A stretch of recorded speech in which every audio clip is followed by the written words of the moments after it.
Buen día a todos. Muchas gracias, Fernando, por la invitación. Muchas gracias a Inta Manfredi por impulsar este clásico de la agricultura de precisión todos los años. Y un agradecimiento especial al doctor Salvagiotti, que me va a dar 40 minutos gentilmente para poder charlar con ustedes sobre este tema.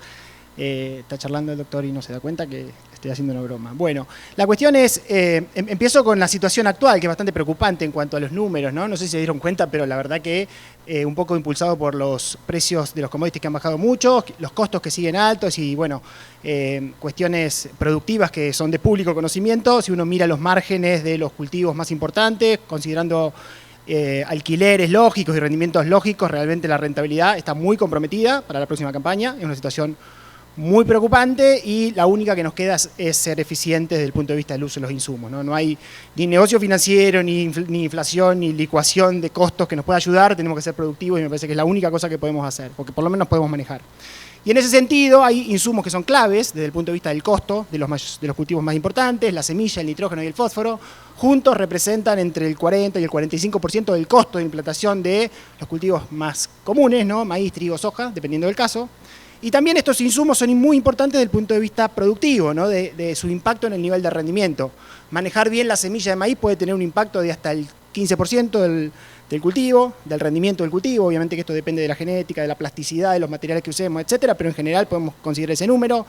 El nitrógeno en gramíneas es muy importante desde el punto de vista productivo, ¿no? Una deficiencia severa de nitrógeno puede causar penalidades importantes en rendimiento. Yo puse ahí hasta un 40% como impacto en el nivel productivo. Y el fósforo, dependiendo de los casos, hasta un 25% del rendimiento puede estar explicado por deficiencia de fósforo, dependiendo de cómo se maneja este cultivo. Así que estos nutrientes o estos factores o estos insumos son importantes no solo desde el punto de vista del costo, sino también desde el punto de vista del impacto productivo. Entonces, manejar bien estas tres cosas es muy importante productivamente y también económicamente.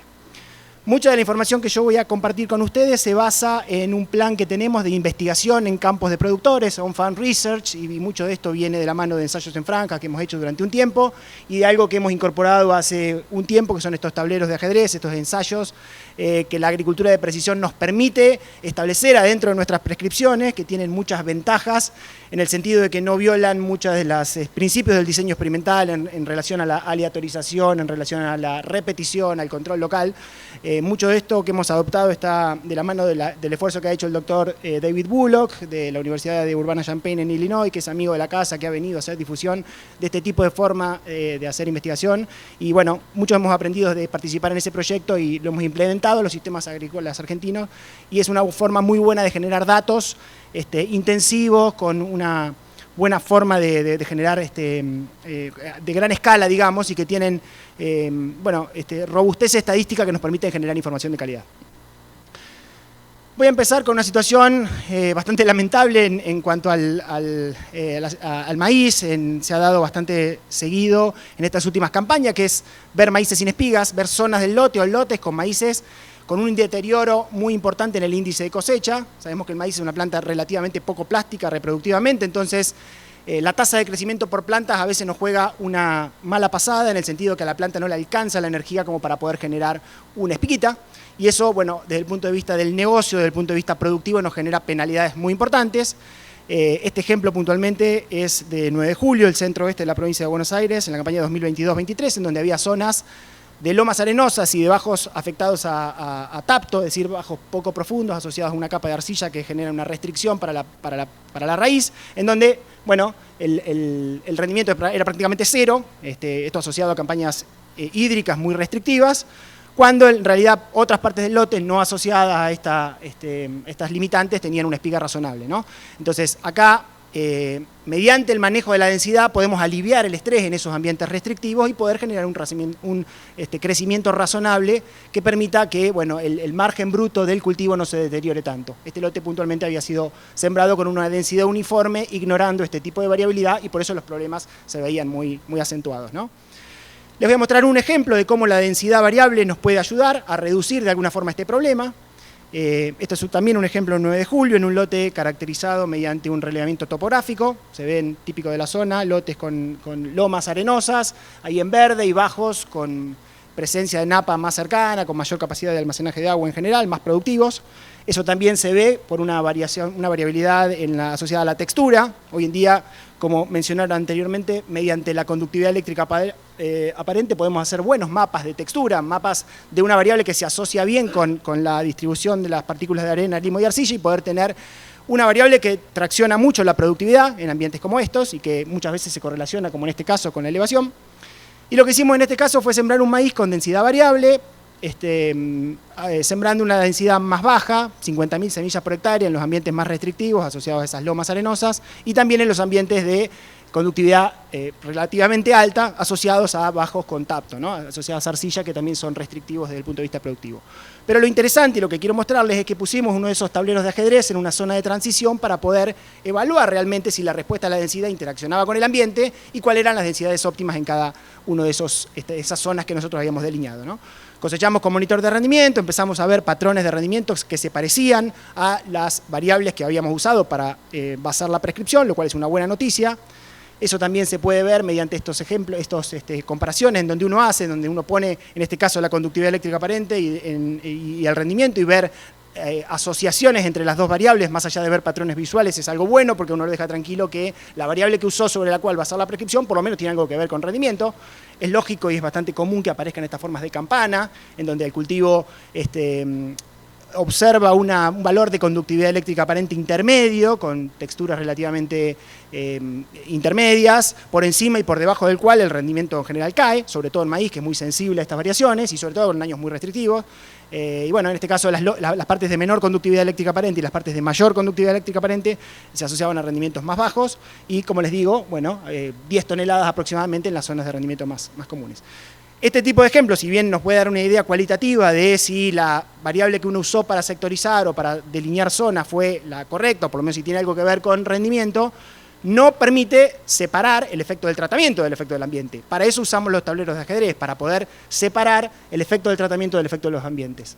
Y en este caso les muestro dos curvas de respuesta que surgieron a partir de las parcelas cosechadas con monitor de rendimiento en esas zonas de transición, puntualmente una curva de respuesta a la densidad mucho más plana y mucho más, digamos, con pendiente negativa en la zona de conductividad eléctrica aparente inferior a 10, o sea, las partes más arenosas, en donde poner más plantas generó una penalidad en el cultivo, y algo diferente en las zonas de menor elevación, de textura más fina, en donde se observa una típica curva de respuesta a la densidad con una densidad óptima en este caso de alrededor de 75.000 semillas.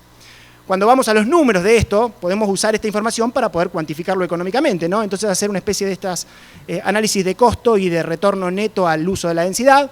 En celeste ven ahí el costo asociado al uso de la densidad, que es lineal y creciente a medida que uno pone más semillas.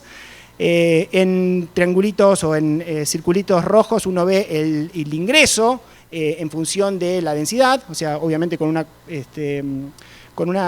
comportamiento curvilineal, pero en definitiva es el rendimiento por el precio del maíz. Y en gris uno observa el retorno neto al uso de la densidad, es decir, la diferencia entre el ingreso y el costo. Y acá lo que uno intenta hacer es sembrar la densidad en cada ambiente que maximiza el retorno neto al uso de la densidad. A partir de estos estudios nosotros podemos hacer supuestos o podemos hacer comparaciones de qué hubiera pasado si hubiéramos sembrado este lote o con la densidad más alta o con la densidad más baja, ¿no? Como para tener una idea del impacto económico del uso de la densidad variable. En este caso hago un ejercicio de decir, bueno, si hubiéramos puesto la densidad que maximiza el retorno neto al uso de la densidad en el ambiente más productivo, lo hubiéramos puesto también en las lomas, hubiéramos generado una pérdida de $200 por hectárea porque el rendimiento se nos cae y además usamos más semillas, o sea, incrementamos el costo. ¿Y qué hubiera pasado lo inverso? Si hubiéramos sido muy conservadores y hubiéramos puesto 50.000 semillas en todo el lote, no hubiéramos llegado al rendimiento máximo que maximiza, digamos, el retorno a la densidad en las partes más productivas del lote, ¿no? Entonces hubiéramos dejado de ganar, que en definitiva también simboliza una pérdida, $150. Bueno, les muestro simplemente este ejemplo para que vean cómo a través de estos ensayos que son relativamente sencillos y que con la tecnología que hoy tenemos podemos generar esta información, también podemos usarlo para poder ponerle nombre y apellido al impacto físico y económico que tiene hacer el uso variable de un insumo, en este caso el manejo de la densidad. Yendo a nitrógeno, que desde mi punto de vista y después de haber trabajado muchos años en esto, involucran mayor complejidad, porque no solamente tenemos que tener cuestiones espaciales en mente, sino también cuestiones temporales que son muy dinámicas. Cuando el lote es homogéneo, lo único que tiene que hacer uno desde el punto de vista del diagnóstico es tener una idea de cuál va a ser la demanda potencial de nitrógeno del cultivo en relación a su rendimiento potencial para esa condición, hacer una estimación de la oferta de nitrógeno por parte del suelo, sea actual o potencial, y definir la dosis en función de esa diferencia. Conceptualmente eso es lo que tiene que hacer, pero si uno piensa en un lote homogéneo, eso es relativamente parejo adentro del lote, ¿no?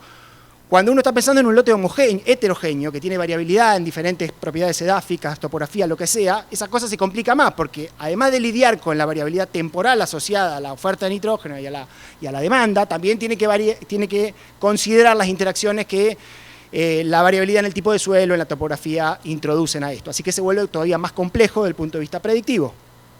Y eso, lo que les mostraba recién con ese grafiquito rudimentario y conceptual, se puede ver solamente mirando los colores de este maíz, ¿no?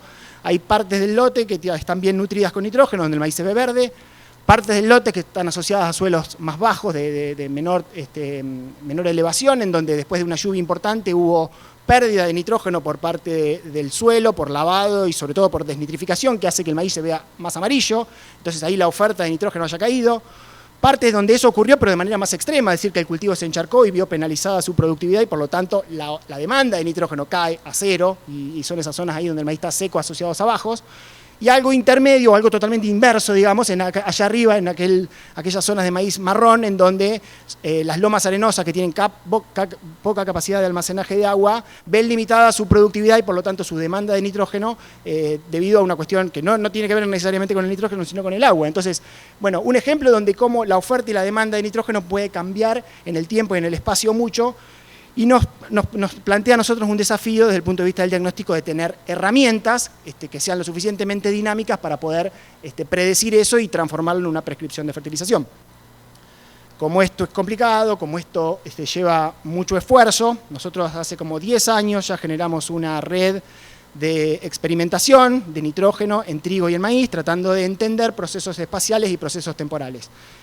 Básicamente se basa en ensayos en microparcelas, en donde los ubicamos en situaciones diferentes dentro del lote de producción, situaciones de lomas arenosas, de bajos profundos, de bajos con cierta penalidad en la profundidad efectiva, bueno, situaciones de transición y en años secos y en años húmedos, como para entender mucho de lo que pasa con la productividad y con la respuesta a nitrógeno. Este es un ejemplo de cosas típicas que ocurren, ¿no? Que las lomas no responden a nitrógeno porque, bueno, digamos, el agua es el factor principal y los bajos y las medias lomas sí lo hacen. Bueno, de estos tenemos muchos, ya como 10 años de trabajo, 70, 80 ensayos para trigo y para maíz. Y para entender qué pasaba o cuáles eran los drivers de que esas curvas tengan diferente forma, medimos una serie de cosas. Variables dinámicas que cambian en el corto plazo y variables estáticas que son más estables y que tienen un componente por ahí espacial más importante. Y resulta que empezamos a trabajar con un montón de formas de entender eso y ver cómo podíamos combinar esas variables para poder generar predicciones. A partir de esto, les muestro lo de maíz ahora, pero también lo tenemos para trigo, generamos un montón de curvas de respuesta a nitrógeno con muy buena calidad, porque tiene todo 3 repeticiones, muy buena precisión en la cosecha de los datos, pero nos damos cuenta que las curvas son muy diferentes dependiendo de variaciones en el tiempo y en el espacio. Por ejemplo, hay años que llueve mucho, en donde hay muy poca aporte de nitrógeno por parte del suelo, porque mucho se pierde, pero el cultivo de maíz llega a rendimientos muy, muy altos, ¿no? Porque prácticamente no hay limitantes de agua en esos ambientes, ¿no? Por ahí arrancamos en 7 toneladas y llegamos a 16 toneladas ante suficiencia de nitrógeno. O sea, son años con muy alta respuesta a nitrógeno. También se dan años o situaciones dentro de lotes en donde pasa lo inverso, en donde no hay respuesta a nitrógeno, generalmente asociado a una deficiencia hídrica y puede ser combinada con una deficiencia térmica.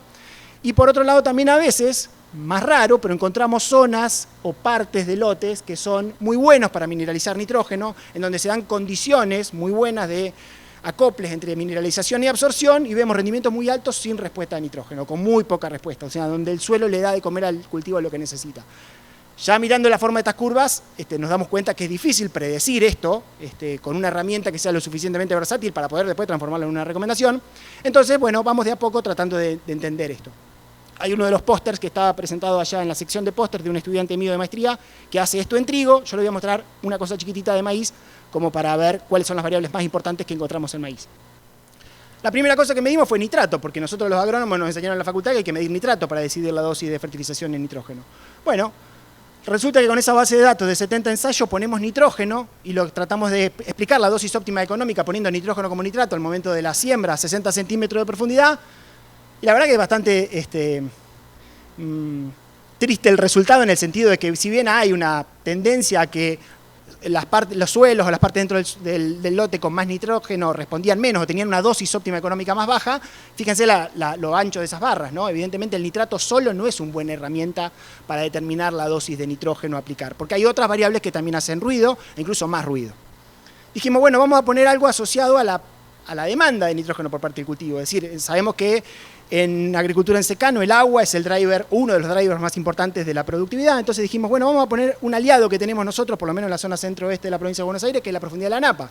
Cuando la teníamos cerca nos ayudaba mucho a reducir patrones de productividad o reducir la incertidumbre asociada a la productividad.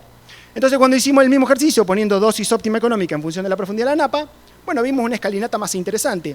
Aparentemente donde la Napa está más cerca, hay cierta estabilidad en la productividad del cultivo y la respuesta a nitrógeno y la dosis óptima económica está más asegurada, y lo inverso ocurre cuando no hay Napa o cuando estamos dentro del lote en una parte muy elevada en donde el cultivo no llega a tomar la Napa.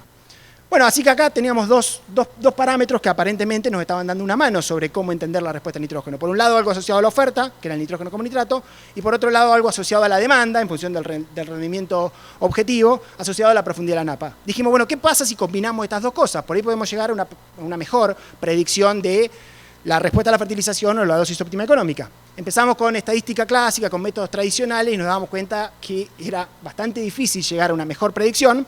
Entonces nos tuvimos que poner a trabajar y aprender de cosas un poquito más sofisticadas que se llaman modelos no paramétricos, en donde, bueno, a través de estos árboles de decisión podemos interpretar efectos no lineales, interacciones de manera mejor que usando la estadística clásica que habíamos aprendido hace un tiempo en la facultad.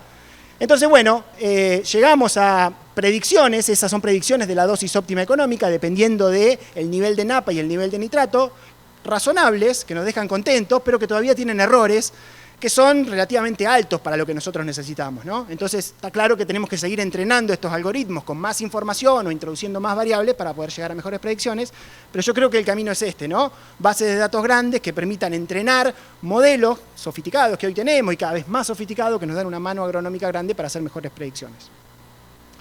Y esto asociado a cosas relativamente sencillas como bueno, monitorear la profundidad de la Napa, saber que hay una buena relación en muchas zonas entre la profundidad de la Napa y la elevación, entonces teniendo un buen mapa de elevación y teniendo algunos freatímetros que pueden estar medidos en forma manual o con algún sensor que lo transmita a la nube, poder hacer estos modelos dinámicos de Napa. Arrancó la situación, esto es un campo en Bolívar en marzo, con la Napa muy baja, a 2,5 metros, 3 metros de profundidad, y a medida que iba lloviendo, marzo, abril, mayo, hoy tenemos la Napa más cerca.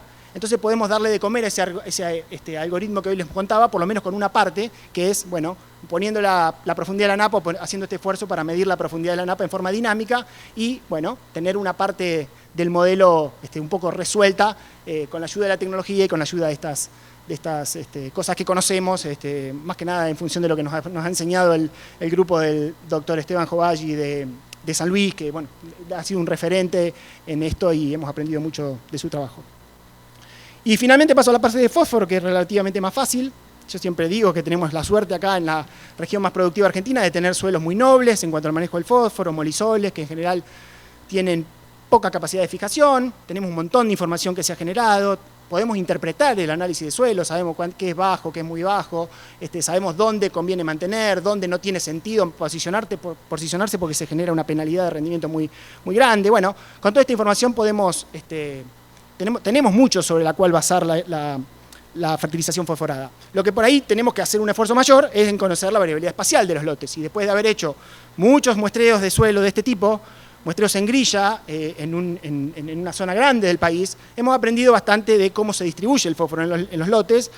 La variabilidad espacial de fósforo es más grande de la que nosotros originalmente pensábamos cuando empezamos hace 10 años y empezamos a entender algunas cosas, ¿no? Algunas cosas que ayudan a decir, bueno, acá evidentemente hay que sacar muchas muestras, acá por ahí sacando menos muestras, pero haciendo un muestreo dirigido se puede llegar a algo razonable.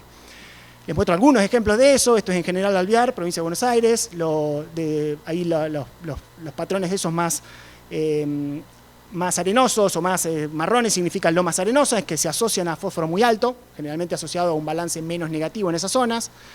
Esto es lo mismo en Chacabuco, zonas donde la conductividad eléctrica aparente del Beris nos mostraba valores muy altos de conductividad asociados a suelos afectados por sodio, que también tienen un correlato con mayores contenidos de fósforo por justamente un problema de balance, digamos, un balance más positivo, teniendo en cuenta que habían sido lotes manejados con fertilización uniforme, entonces se genera un balance más positivo en las regiones más restrictivas y un balance más negativo en las regiones más productivas, ¿no? En las zonas dentro del lote más productivas. Entonces, bueno, esto es un poco de variabilidad antrópica asociada al manejo uniforme, asociado también a cuestiones genéticas del suelo, ¿no?